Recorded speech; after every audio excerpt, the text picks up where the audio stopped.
Sergio Aguayo, Denis Dresser y Lorenzo Meyer en Aristegui en Vivo. Mesa Política. Bueno, pues saludo con muchísimo gusto en este momento del programa al doctor Lorenzo Meyer. Lorenzo, buenos días y bienvenido. Gracias por estar aquí. Muy buen día, Carmen. Buenos días. Sergio Aguayo, un abrazo, buenos días. Un abrazo, Carmen. Bueno, esperamos enlazar en cualquier momento a Denis Dresser para escuchar también su punto de vista y análisis. Pues eso, Lorenzo, en un día como hoy, 100 días, inevitable tema. ¿Cómo ves? Carmen, hay algo que me parece un poco exagerado, eso de los 100 días, que como tú dijiste ya se hizo una cosa muy común en el mundo, pero no lo era en México. Se hizo sobre todo porque Estados Unidos lo puso, digamos, de moda, y cuando en Estados Unidos hay una moda, todos la seguimos. En estos 100 días, la primera observación es que el actual mandatario, Andrés Manuel López Obrador, en realidad empezó a ejercer el poder antes de los 100 días que estamos cumpliendo ahora. Lo empezó cuando estaba ya asegurado su triunfo por los mecanismos electorales y las instituciones electorales, pero en ese largo periodo que va entre el 1 de julio y luego el 1 de diciembre, de hecho, ya estaba tomando decisiones. No podía ejecutarlas, pero estaba mandando las señales. Así que lleva más de 100 días. ¿Qué es, a mi juicio, lo importante?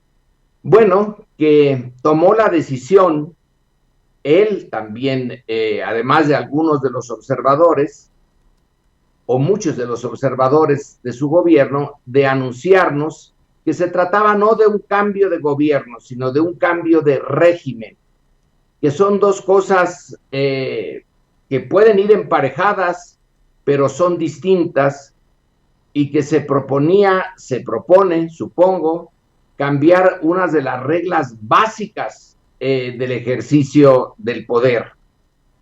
¿De para qué es el poder? ¿En función de qué intereses se ejerce?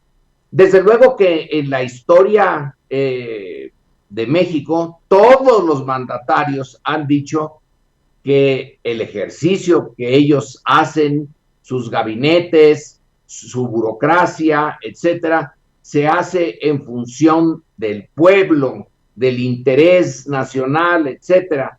Pero bueno, sabemos que esa es retórica, que en la vida cotidiana hay alguien que se beneficia más que otros de este ejercicio.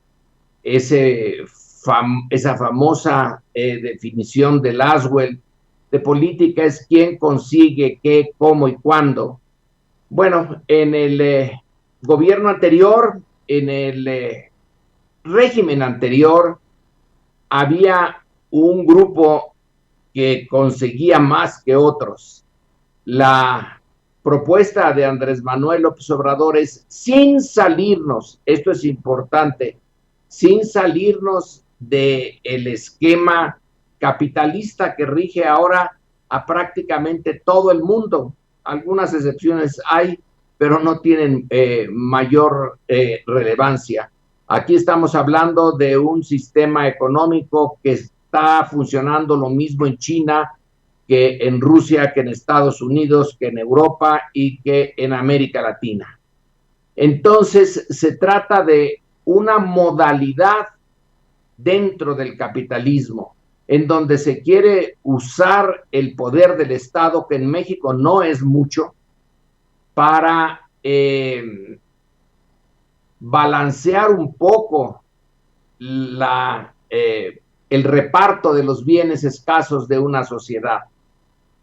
En estos 100 días se ha podido hacer algo, pero básicamente lo que tenemos es la promesa de que en 6 años podrán verse los efectos, si es que realmente el compromiso se lleva a fondo, de una redistribución en la medida en que el Estado puede hacerla, de las cargas y los beneficios que tiene la sociedad en su conjunto, pero dentro de ese esquema del capitalismo global del que no nos podemos salir, aunque quisiéramos.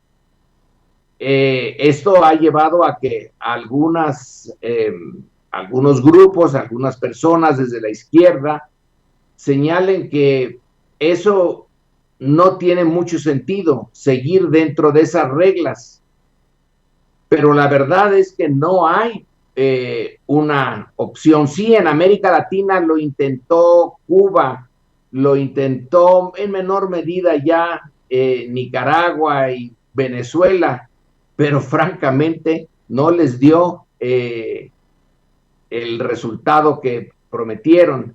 Entonces, el régimen político y económico y cultural que propone Andrés Manuel, pues hasta ahora es básicamente una propuesta. Sí, ya ha empezado en la política hacia los jóvenes, hacia las personas de la tercera edad, etcétera, pero ese es apenas el principio. Entonces, 100 días para cambiar el rumbo, vamos a poner el símil, de lo que es un enorme barco carguero, se puede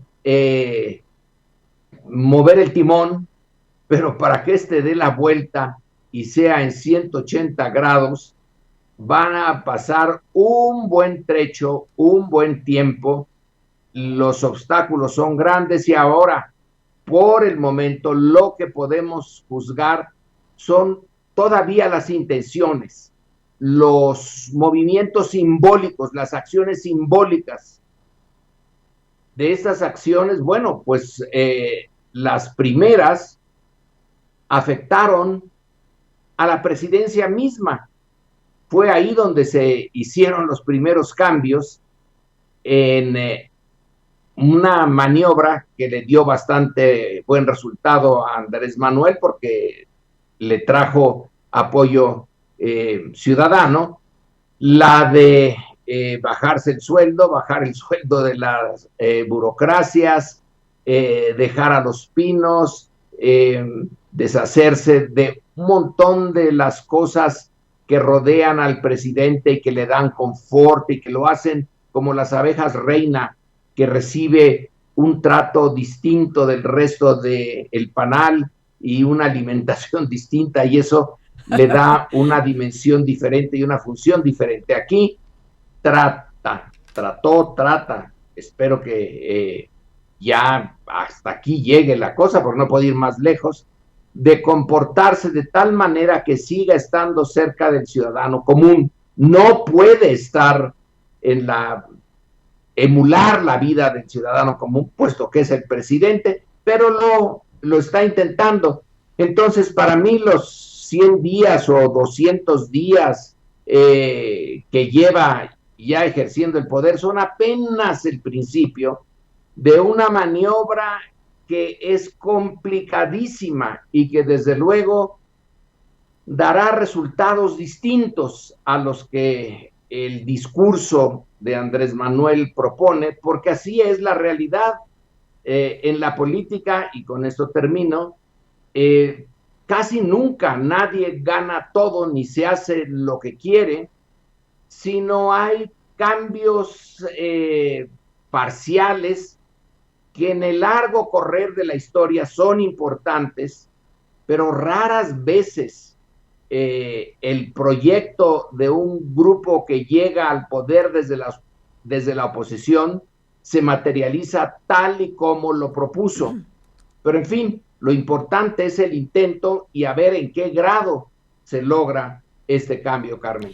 Pues ese es el gran tema, la gran interrogante y lo que está obligado a ser revisado. Sergio, ¿cómo ves tú estos 100 días? Carmen, me centro en lo que sí puede extraerse de estos 100 días, que es el estilo de gobernar que de Andrés Manuel López Obrador. En ese sentido, hay varios aspectos que me parecen ya muy claros. El primero es que sigue siendo un maestro en el oficio, el arte de la comunicación y de la construcción de símbolos. Es indudable que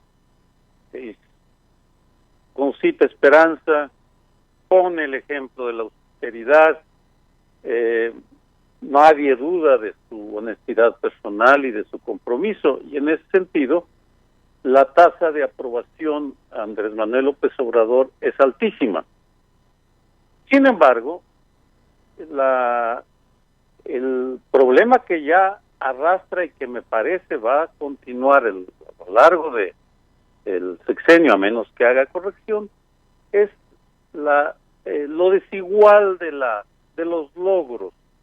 En la encuesta que sacó, que se discutió mucho la semana pasada, el Financiero, sí, la tasa de aprobación de Andrés Manuel era altísima, pero cuando ya se veía las aprobaciones a las diferentes políticas, ahí ya se le caía la aprobación, porque es muy desigual en los logros que estamos observando. Es indudable que en el área de seguridad, Fuerzas Armadas y de finanzas, Hacienda, sí se nota que ahí hay instituciones fuertes, sólidas, que están dándole equilibrio al barco gubernamental, pero se sale uno de esas y unos cuantos islotes de eficiencia y empieza a aparecer las carencias intelectuales, éticas y de realización. Y te pongo un ejemplo que discutimos aquí mucho y que yo recuerdo haberme entusiasmado, la lista de Bartlett. Cuando la presentó en un lunes, si mal no recuerdo, porque la comentamos en el programa, pues se parecía que era el inicio de una limpieza, un ataque a la corrupción, y han pasado semanas y la lista de Bartlett se ha ido diluyendo en el éter de las buenas intenciones. Luego estaría su partido, Morena, que realmente cada vez demuestra más que es un partido, que es un movimiento en el cual hay de todo, porque pues sigue el ejemplo de Gerardo Sosa Castellán, el cacique de Hidalgo que demandó a nuestro querido amigo Miguel Ángel Granados Chapa, ahí recordando que hay una parte de Morena pues que es una conquista del viejo régimen corrupto en las filas del movimiento. Me reservo al final para dos sorpresas. Hay dos aspectos, es decir, con hablando del estilo de gobernar, creo que va a ser desigual la capacidad de gestión y que por tanto ignoro en este momento que va a pesar más la capacidad de comunicación o la desigualdad en la realización. No lo sé, me temo que se van a ir disminuyendo las esperanzas, expectativas. Hay un aspecto que sí me ha sorprendido, el peso que tienen las filias y las fobias en Andrés Manuel López Obrador, él como persona. Y pongo dos ejemplos que se puede documentar fácilmente. Uno, los elogios desmedidos a Ricardo Salinas Pliego y Grupo Azteca. Simplemente que ponga Grupo Azteca como ejemplo de una empresa con compromiso social, va en contra de los testimonios sobre el uso del outsourcing y los bajos salarios y los abusos contra los trabajadores que salen en la prensa de cuando en cuando. Y tampoco se entiende tantos elogios porque Ricardo Salinas Pliego es una flor del invernadero neoliberal.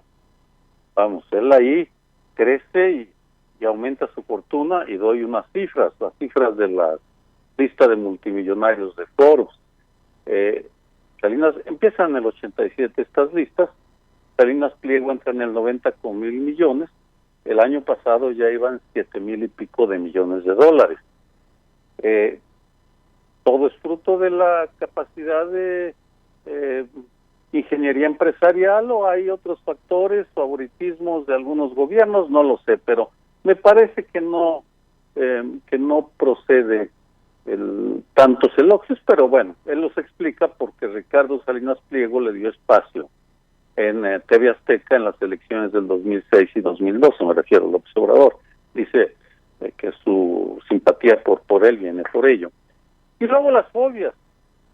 Sigue sorprendiéndome la tirria que le tiene a los organismos de la sociedad civil, vamos. Me resulta incomprensible, porque conozco la historia de la transición y pues hay, por supuesto, organismos de la sociedad civil, lacras, abusadores, corruptos, pero también hay un buen número de organismos de la sociedad civil que han hecho un trabajo extraordinario.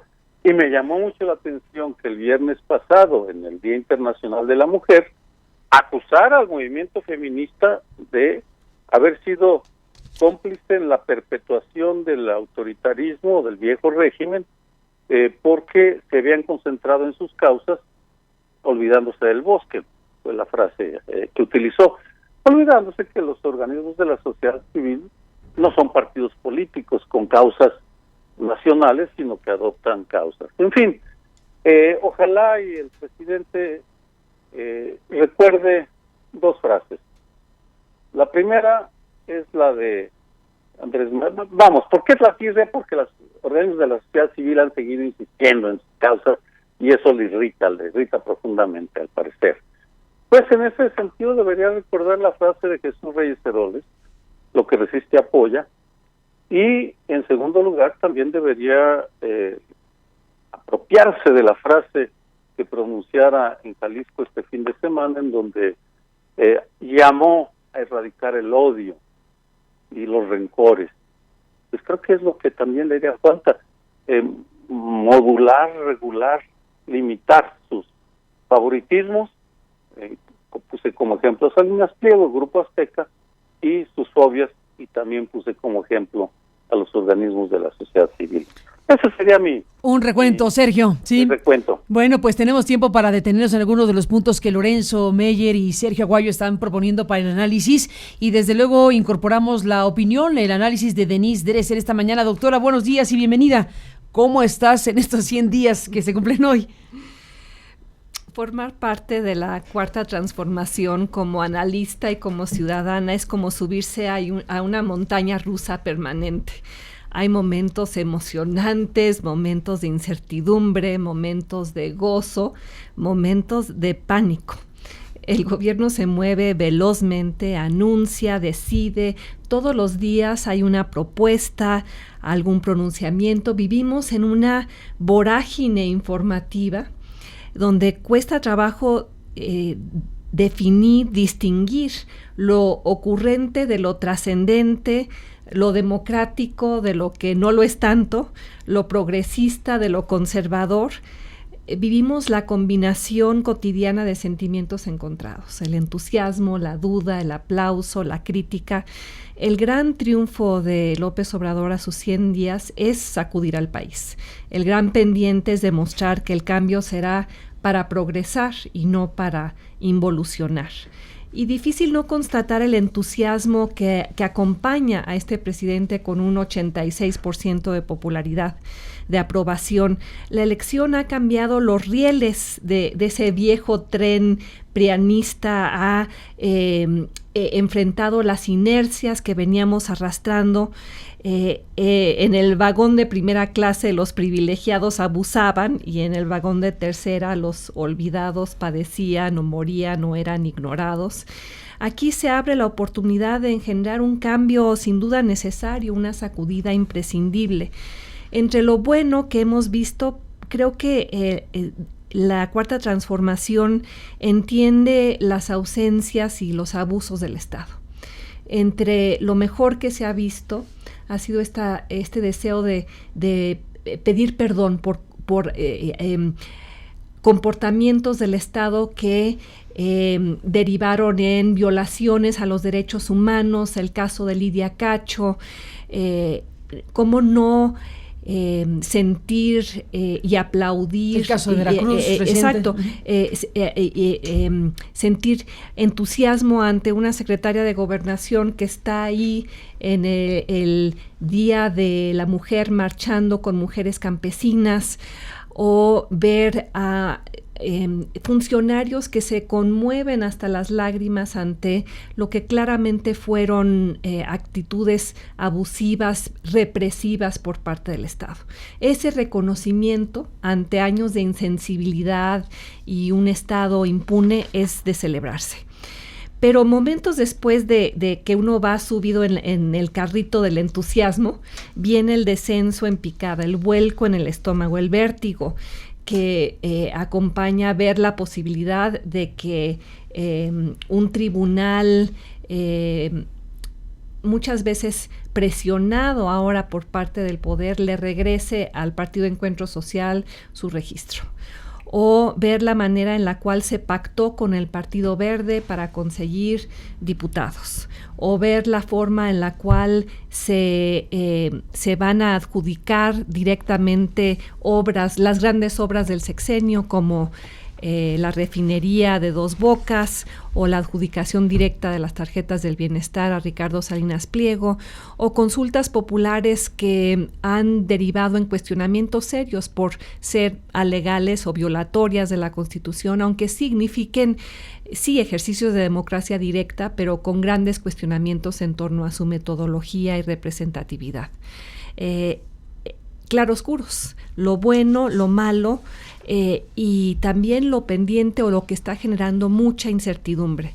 Incertidumbre entre inversionistas y actores económicos incapaces de predecir qué va a pasar con el rescate a Pemex, que las calificadoras han sugerido no es un buen uso de recursos públicos, incertidumbre sobre la capacidad recaudatoria del Estado ante una desaceleración económica, incertidumbre entre muchos miembros de la burocracia federal que fueron despedidos en nombre de la austeridad y que ahora sus derechos laborales están en entredicho, incertidumbre entre numerosas organizaciones de la sociedad civil que cada día son denostadas o criticadas también desde el púlpito presidencial, que con demasiada frecuencia se ha vuelto un sitio para linchar o para emprender investigaciones como la que se anunció contra el director, el presidente comisionado de la Comisión Reguladora de Energía. Incertidumbre ante el impacto político y clientelar que podrían tener estos programas anunciados por el nuevo gobierno. 19 de 20 de los cuales están operando sin reglas de operación, sin lineamientos y sin forma de evaluación de su impacto. Edna Jaime, en una investigación reciente, resaltó que son 350,000 millones de pesos que van a ser utilizados discrecionalmente, sí, en aras de crear redes de apoyo social y de seguridad social para la población vulnerable, desprotegida, pero ella resalta, y creo que con razón, la discrecionalidad en su uso. Y también entre lo cuestionable, pues el hecho de que se anuncie que los derechos de las mujeres serán sometidos a consulta, la despenalización del aborto, que era algo impulsado por las mujeres feministas que apoyaron a la Cuarta Transformación, ahora estupefactas ante un gobierno que dice que esto se resolverá vía consulta popular, cuando sabemos que los derechos no se someten a consulta. Y por eso creo que hay reacciones binarias ante estos 100 días. Hay un gran apoyo popular, creo que generado por las expectativas, por lo que se espera, por un presidente que se percibe cercano, preocupado, que ha tirado por la ventana los protocolos del poder, que ha inaugurado una nueva forma, sí, de hacer política y resignificado lo que entrañaba el ejercicio de gobierno. Y por otro lado, preocupación ante anuncios, programas que aumentan la opacidad, la discrecionalidad, la posibilidad de un andamiaje clientelar y la ausencia de contrapesos funcionales. uno de los legados de los gobiernos de la transición, lo mencionaba Sergio, era precisamente el deseo de irle quitando poder discrecional a un sistema de partido hegemónico y a una presidencia que fue hiperpresidencialista, que ejercía su poder de formas metaconstitucionales. Y ahora la preocupación ante la reconstrucción de ese sistema que tomó tanto tiempo combatir. Entonces el escenario final es el entusiasmo de lo bueno, el señalamiento a lo malo, la ambivalencia ante lo preocupante, Carmen. Sin duda, bueno, tenemos materia prima de sobra. Evidentemente, Sergio, Lorenzo, Denise, es imposible agotar la cantidad de temas y de cosas que han ocurrido en apenas 100 días. La verdad que es trepidante, efectivamente, la generación de información y de circunstancias. Pero bueno, les propongo detenernos en algunos de los temas que ustedes han planteado aquí. Me parece que el asunto de la corrupción que coloca Andrés Manuel como una de sus principales promesas, acabar con la corrupción, disminuir la corrupción si se quiere, como ingrediente fundamental para un cambio de régimen, que es la propuesta o la promesa principal que ha lanzado López Obrador desde su campaña, cambiar al régimen, y este régimen corrupto tiene que dejar de serlo, ni más ni menos. La gran cruzada que inició en este sexenio tiene que ver con el robo de combustible. Y lo que hemos visto en estos 100 días es algo que ha concitado un gran apoyo social. Sin duda, las encuestas así lo manifiestan, independientemente de las afectaciones que se tuvieron a la hora de decidir cerrar los ductos. Bueno, nos muestra cómo una decisión categórica sobre un tema como este le ha traído una gran simpatía al presidente de la República. De la mano de la inmensa dificultad que ha tenido instrumentar el asunto y de la violencia asociada al tema. Me quiero remitir al significado que tiene, que apenas este fin de semana vimos. El capítulo más sangriento de estos últimos días en Guanajuato, que se ha colocado un foco de atención en el combate a uno de los cárteles relacionados con una zona huachicolera, y esta zona de Santa Rosa de Lima, que bueno, nos trae, por un lado, la matanza del sábado en Guanajuato, la matanza de Salamanca, esa zona asociada al huachicoleo, esa zona que nos muestra cómo con la decisión de López Obrador de combatir al huachicoleo en esta zona y otras, bueno, se desató también una circunstancia de disputa de algún tipo que trae masacres como esa y tantas otras que nos faltan ver. Entonces estamos, Lorenzo, te dejo el balón ahí, con la realidad que sigue ahí y la expectativa que no se disminuye. Las encuestas dicen, adelante López Obrador con el combate al robo de combustible, y por otro lado la gran pregunta de si la realidad se va a imponer con cosas como las de fin de semana o logrará instrumentar con la Guardia Nacional, que a su vez es otro de los grandes temas, cuando tienes una decisión tomada de combatir al robo de combustible y el crimen organizado, y por otro lado instrumentar cosas prácticas que tienen que ofrecer eficiencia pronta, cuando la realidad está aquí todos los días generando muertos, sin que importe el sexenio que sea, Lorenzo. Bueno, lo acabas tú de decir, Carmen, casi hiciste la pregunta y diste la respuesta. Este tipo de crimen organizado, sea el narco, sea el huachicol, tiene una raíz larga y una historia larga. Tú no puedes esperar, salvo que seas muy ingenuo o muy ajeno a la realidad del poder, que en 100 días esto se acabe, o 200 o 300. Va a tomar mucho tiempo.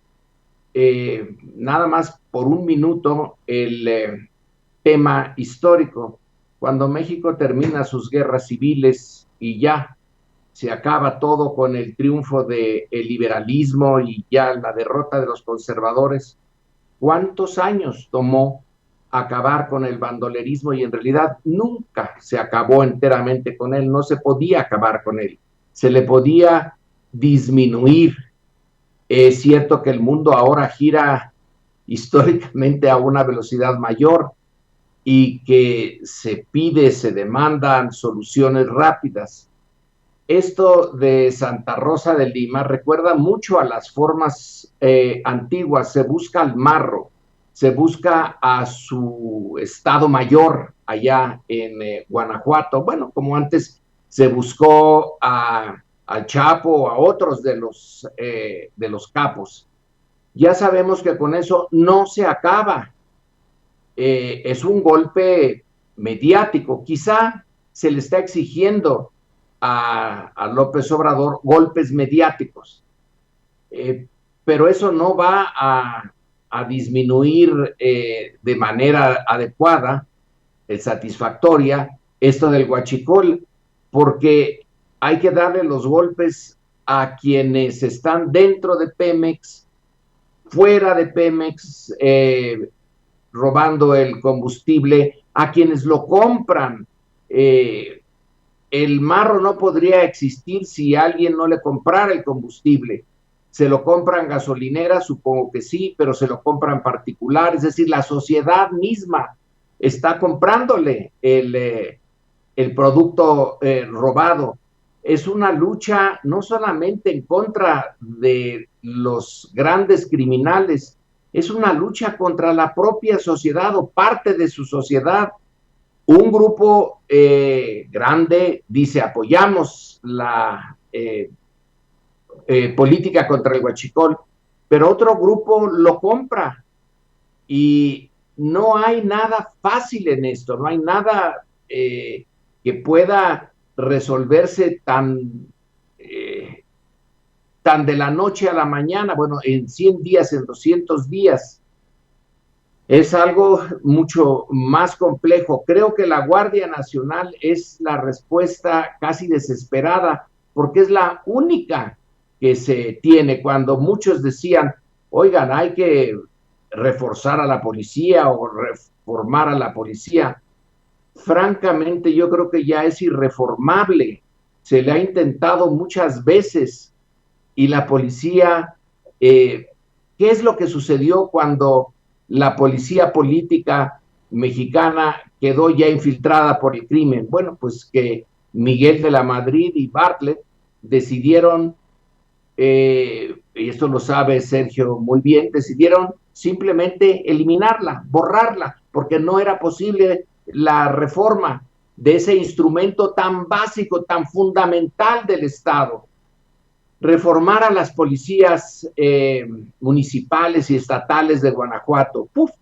Entonces queda la Guardia Nacional, que es una institución que va a tener un principio y que en ese principio va a tener su sello original. Esperemos que el sello original sea, como está prometido, de un combate a fondo, pero no es ese el único frente de guerra, sino está el otro, el que también ha hablado Andrés Manuel, pero que está dentro de la sociedad, los que apoyan al crimen organizado. Él dice, bueno, si le damos dinero a los jóvenes, si les damos trabajo, si les abrimos universidades, es posible que una parte de ellos, en efecto, vayan por ese camino, pero va a tomar años que esos jóvenes que pueden ser seducidos muy rápido, en unos días, en un día, por el crimen organizado, se conviertan en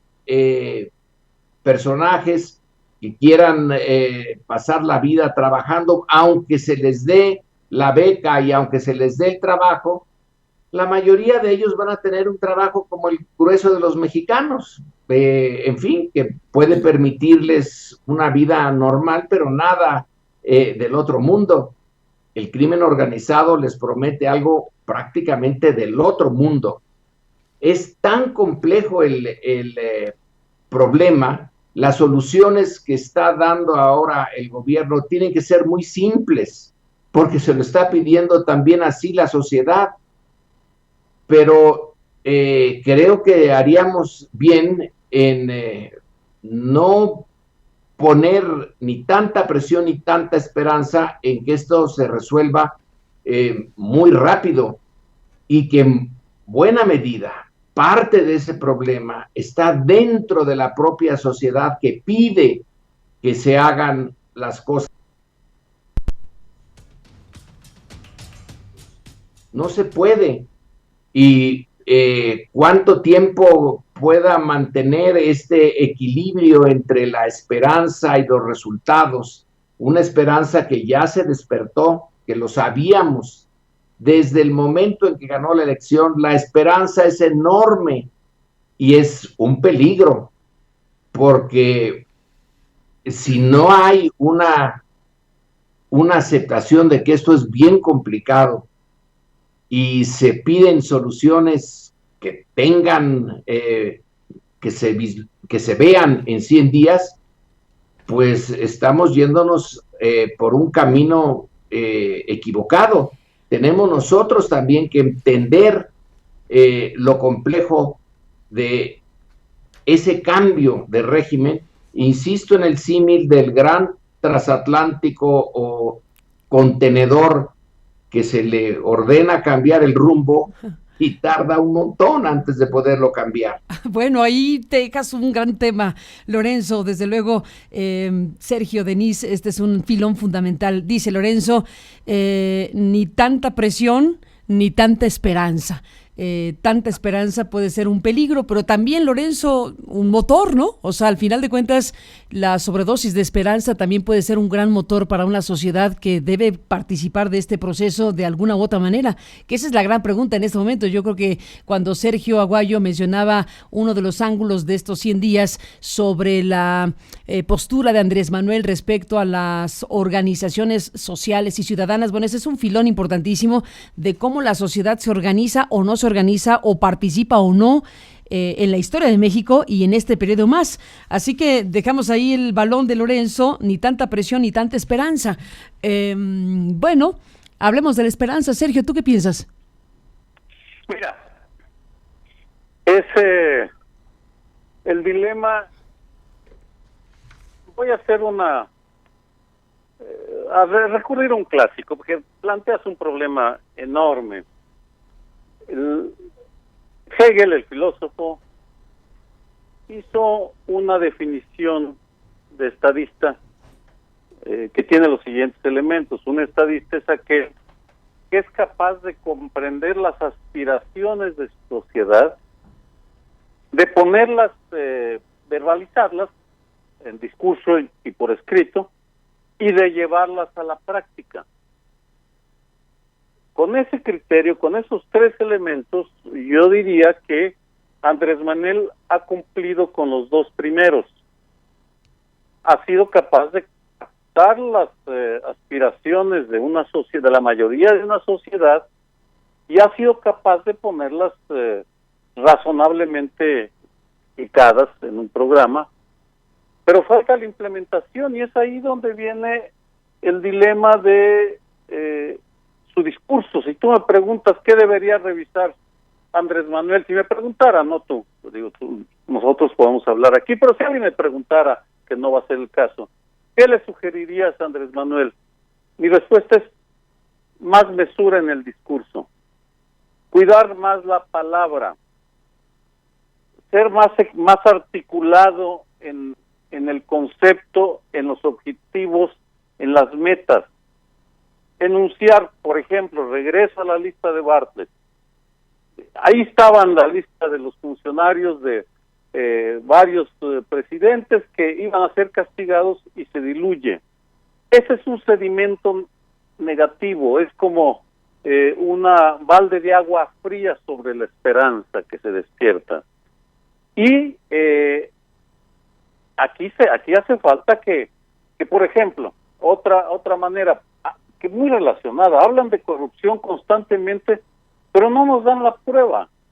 ¿Cuáles fueron los corruptos en el Aeropuerto Internacional de la Ciudad de México? ¿En qué quedó la corrupción de los ductos interrumpidos, etcétera? Por supuesto que esto supone una reconceptualización estratégica de quiénes son sus aliados y cuáles son sus adversarios y cuáles son sus enemigos. Ya sabemos que los enemigos son los corruptos y los criminales. ¿Quién los va a atacar? ¿Con los empresarios? ¿Con Ricardo Salinas Pliego? ¿O con las organizaciones de la sociedad civil auténticas que tienen la cercanía con las víctimas y el conocimiento del terreno. Creo que es ahí donde está fallando la comunicación, porque creo que el mismo Andrés Manuel no acaba de tener clara cuál va a ser su estrategia integral de transformación, cuáles son las prioridades, cuáles son los objetivos. Me gustó lo que decía, la manera como lo planteó Denise. Es una avalancha de estímulos que todos parecen importantes, todos lo son, pero no todos tienen la misma prioridad. Si volvemos a los 100 días originales, que por ejemplo, de Franklin Delano Roosevelt, tuvo unos ejes articuladores: dar empleo, por ejemplo.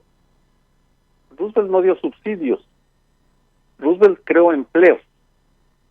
El programa del Valle del Tennessee, por ejemplo, para reforestar los parques nacionales, no les dio dinero a la gente.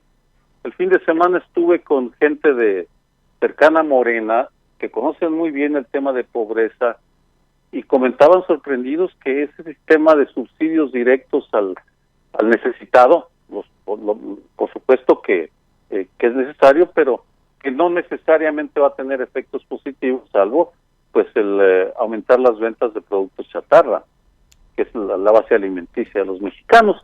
En fin, esas serían mis reflexiones. Pero mira, Carmen, en el fondo, lo que